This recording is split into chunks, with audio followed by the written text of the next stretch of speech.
மக்கள் வணக்கம். செய்திகள் வாசிப்பவர் சுகந்தா துசிதர். முதன்மை செய்திகள். உலங்கு வானூர்தியில் சென்ற ஆந்திர முதலமைச்சர் ராஜசேகர ரெட்டி மாயம். பல மணி நேரமாகியும் எந்த தகவலும் கிடைக்காததால் ஆந்திராவில் பரபரப்பு. பயணிக்க தகுதியற்ற வானூர்தியில் ராஜசேகர ரெட்டி சென்றதாக தகவல். நடுக்காட்டில் விழுந்து நொறுங்கி இருக்கலாம் என்றும் அச்சம். கனமழையால் மீட்பு பணியில் ஈடுபட முடியாமல் வானூர்திகள் திணறல். ஆந்திர வனப்பகுதியில் நடுவன் படை வீரர்கள் 5000 பேர் தேடுதல் வேட்டை. EVKS இளங்கோவனுக்கு KV தங்கபாலு கண்டனம். திமுக கூட்டணியை விமர்சித்தால் கடும் நடவடிக்கை என எச்சரிக்கை.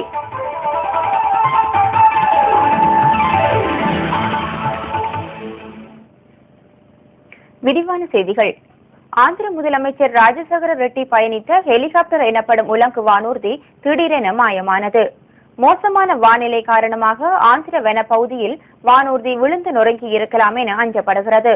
இதனால் பல மணி நேர தேடுதல் வேட்டைக்கு பிறகும் ராஜசேகர ரெட்டியின் நிலை பற்றி எந்த தகவலும் கிடைக்கவில்லை. சரியாக இன்று காலை 8:30 மணி தலைநகர் ஐதராபாத்தில் இருந்து விழா ஒன்றில் பங்கேற்பதற்காக சித்தூருக்கு உலங்கு வானூர்தியில் புறப்பட்டார் ஆந்திர முதலமைச்சர் ராஜசேகர ரெட்டி.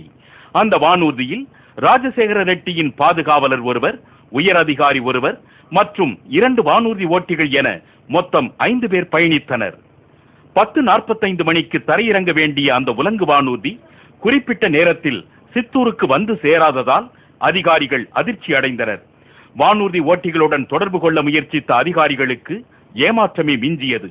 இதையடுத்து அதிகாரிகள் விசாரணை நடத்திய போது 9:35 மணிக்கு பிறகு வானூர்தியுடனான தொடர்பு துண்டிக்கப்பட்டது தெரிய வந்தது.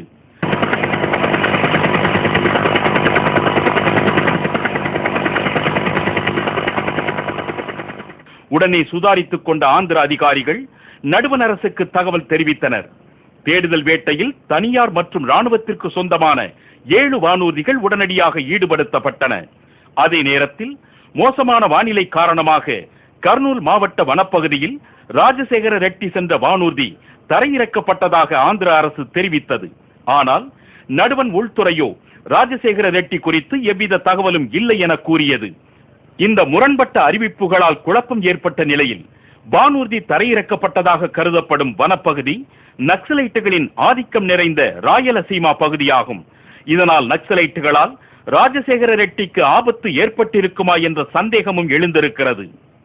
లొకేట్ అయ్యారని, వచ్చారని, ఎక్కడో దిగారని, మరలా ఎక్కడో ఎక్కారని రకరకాల వస్తున్నాయి. అవన్నీ కరెక్ట్ కాదు. ఇంతవరకు లొకేట్ కాలేదు. స్పష్టంగా మీ ద్వారా ప్రజలకు తెలియపరచడం మంచిదనే ఉద్దేశంతోనే నేను ఈ అప్పీల్ చేస్తూ ఉన్నాను. ஹைதராபாத் சித்தூர் இடையிலான 6 மாவட்ட பகுதிகளில் தேடுதல் வேட்டை தீவிரப்படுத்தப்பட்டுள்ளது. முதலமைச்சர் ராஜசேகர ரெட்டி குறித்து ஏதேனும் தகவல் தெரிந்தால் காவல்துறையினரிடம் தெரிவிக்குமாறு கிராமப்புற மற்றும் வனப்பகுதி மக்கள் கேட்டுக் கொள்ளப்பட்டுள்ளனர். கனமழை காரணமாக உலங்கு வானூர்திகள் தேடுதல் பணியை தொடர்வதில் சிக்கல் ஏற்பட்டுள்ளது.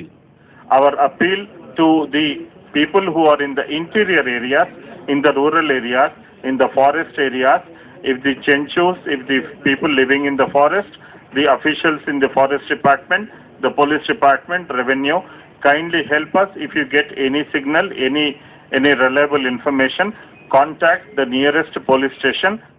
காலை 9:30 மணிக்கு காணாமல் போன முதலமைச்சர் ராஜசேகர ரெட்டி குறித்து இதுவரை உறுதியான தகவல்கள் எதுவும் வெளியாகாததால் ஆந்திர மாநிலத்தில் பரபரப்பு நீடிக்கிறது. முதன் முறையாக ஒரு மாநிலத்தின் முதலமைச்சரே மாயமான நிகழ்வு நாட்டு மக்களிடையே மிகுந்த அதிர்ச்சியை ஏற்படுத்தியுள்ளது. ஆந்திர முதலமைச்சர் ராஜசேகர ரெட்டியின் உலங்கு வானூர்தியை இரவு முழுவதும் தேடும் நடவடிக்கைகளை மேற்கொள்ள நடுவண் அரசு ஆணையிட்டுள்ளது. ராஜசேகர ரெட்டியை கண்டுபிடிக்க எடுக்கப்பட்டுள்ள நடவடிக்கைகள் குறித்து காங்கிரஸ் தலைவர் சோனியா காந்தியுடன் நடுவண் உள்துறை அமைச்சர் ப. சிதம்பரம் ஆலோசனை நடத்தினார். பின்னர் செய்தியாளர்களிடம் பேசிய அவர், ராஜசேகர ரெட்டியின் உலங்கு வானூர்தி மறைந்த இடம் நல்லமில்லா வனப்பகுதி என்பதால் தேடும் பணி தாமதம் அடைந்துள்ளதாக தெரிவித்தார். Forest officers and revenue officers are searching the area where we think the helicopter was last seen. Police forces and paramilitary forces are moving towards that point. I have advised the state government to begin the search even during the night with whatever light can be provided and not to wait until daylight. வனப்பகுதிக்குள் பலத்த மழை பெய்து வருவதால் ராஜசேகர ரெட்டியை தேடும் பணியில் ஈடுபட்டிருந்த உலங்கு வானூர்திகள் தளத்திற்கு திரும்பிவிட்டன. நடுவன் காவல் படையினர், துணை ராணுவ படையினர், ஆந்திர மாநில நக்சலைட்டு எதிர்ப்பு படையினர் உள்ளிட்ட 7000க்கும் மேற்பட்ட காவலர்கள் வனப்பகுதிக்குள் நுழைந்துள்ளனர். இவர்கள் விடிய விடிய தேடுதல் வேட்டை நடத்தவுள்ளனர். இது தவிர ராஜசேகர ரெட்டியை தேடும் பணியில் இஸ்ரோ எனப்படும் இந்திய விண்வெளி ஆய்வு நடுவமும் இணைந்துள்ளது. செயற்கைக்கோள் மற்றும் ராடர்களின் உதவியுடன் தேடுதல் வேட்டை நடத்தப்பட்டு வருகிறது. ஆந்திர முதலமைச்சர் ராஜசேகர ரெட்டி பயணம் செய்த உலங்கு வானூர்தி பயணிக்கவே தகுதியற்றது என்று தகவல்கள் தெரிவிக்கின்றன.